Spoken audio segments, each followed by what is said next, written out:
ada satu dokter jaga, kita sebut aja namanya Riko. Riko ini dokter jaga yang baru aja pindah ke rumah sakit ini. Dia baru di sana sekitar 1 minggu dan ditugasin untuk shift malam. Dia jaga sama 2 suster. Karena biasanya kalau malam di rumah sakit ini gak terlalu banyak pasiennya. Jadi cuma 1 dokter aja yang jaga. Ada 1 malam, pas dokter Riko ini jaga, dia dipanggil sama suster ke UGD untuk ngecek pasien kecelakaan yang baru datang. Langsung datang tuh dokter Riko ke UGD, dan pas ngeliat pasiennya ini korban kecelakaan motor yang ditabrak sama truk. Kondisinya udah gak sadar, tapi masih ada nafasnya di situ. Dan pas lagi diperiksa dokter Riko, yang tadinya masih ada nafasnya, tiba-tiba hilang perlahan. Di situ dokter Riko langsung nyatain kalau pasiennya meninggal, di jam 0.30 menit tepat, pas dokter Riko masih meriksa pasien ini. Terus setengah jam kemudian, sekitar jam 1, keluarga jenazah tuh mulai datang. Di sana langsunglah ada suara tangisan-tangisan dari keluarga, dan keluarganya minta dimandiin sama rumah sakit. Habis itu baru dibawa pulang, dan akhirnya dibawa sama petugas rumah sakit ke ruangan jenazahnya. Nah pas mau dibawa ke ruangan jenazah, dokter Riko di situ ikut jalan ke ruang jenazah bareng sama petugasnya. Ngobrol-ngobrol lah mereka di situ. Dokter Riko yang baru di rumah sakit itu kayak nanya-nanya ke petugas ini, udah berapa lama mas di rumah sakit ini? Karena kebetulan baru kenal juga kan si dokter Riko sama petugas ini. Dijawab sama petugasnya, udah 10 tahun di sini dok. Terus dokter Riko bercanda-canda lah, nanya, kayak pernah ngalamin kejadian mistis, apa mas di ruang jenazah? Saya mau ikut ke ruang jenazah, karena saya belum pernah masuk situ tengah malam. Dijawab sama petugasnya, cobain aja sendiri dok, kalau diceritain mah gak selesai ini. Akhirnya karena penasaran, si dokter Riko masuk juga tuh ke ruangan jenazah. Pas masuk di dalam, lumayan besar tuh ruangannya, ada 10 tempat tidur untuk taruh jenazah.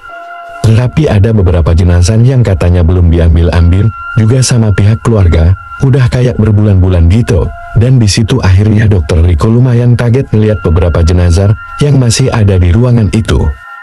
Si dokter Riko gak sendirian soalnya ada petugasnya juga. Terus pas abis petugas yang taruh jenazah yang baru ini, dia bilang ke dokter Riko, dok saya tinggal ya ke depan. Nah sementara, si dokter Riko tuh masih kayak nge-explore ruang jenazah gitu, kayak ngeliat-liat sekitar. Terus ngeliat jenazah-jenazah yang belum dibawa pulang sama keluarganya. Nah terus, gak lama dokter Riko kayak ngedenger ada suara rintihan gitu. Dari situ dia kaget banget dong. Tapi dia di situ masih mikir, oh mungkin itu petugas yang tadi. Akhirnya dipanggil-panggil lah sama si dokter Riko, mas, tapi gak ada suara sautan sama sekali. Akhirnya dokter Riko langsung keluarlah dari ruang jenazah itu. Karena akhirnya dia lumayan ketakutan juga kan. Terus pas lagi cepat-cepat keluar dari ruang jenazah, di depan pintu tuh ada si petugas yang tadi. Terus langsung nanyalah si dokter Riko, mas, tadi bersuara ya? Terus si petugas ini bilang, enggak, kenapa dok? Langsung tuh dokter Riko ngalihin, bilang, enggak, gak apa-apa mas. Terus petugasnya bilang, saya mau ngeluarin jenazah tadi ke ruang mandiin jenazah dong. Terus dokter Riko yang belum ada tugas apa-apa, akhirnya dia ikutlah ke ruang mandi jenazah bareng sama si petugasnya. Nah pas sampai di ruang mandi jenazah, dokter Riko yang baru pertama kali kesana, kayak pas dia di ruang jenazah tadi. Dia nggak eksplor lagi, lihat-lihat sekitar, sampai akhirnya pas keluarga jenazah datang, dia langsung keluarlah dari ruang mandi jenazah. Dan pas dia keluar dari ruang mandi jenazah itu, dokter Riko tuh ngerasa kayak ada yang ngikutin dia jalan di belakang. Tapi pas dokter Riko nengok ke belakang, gak ada siapa-siapa.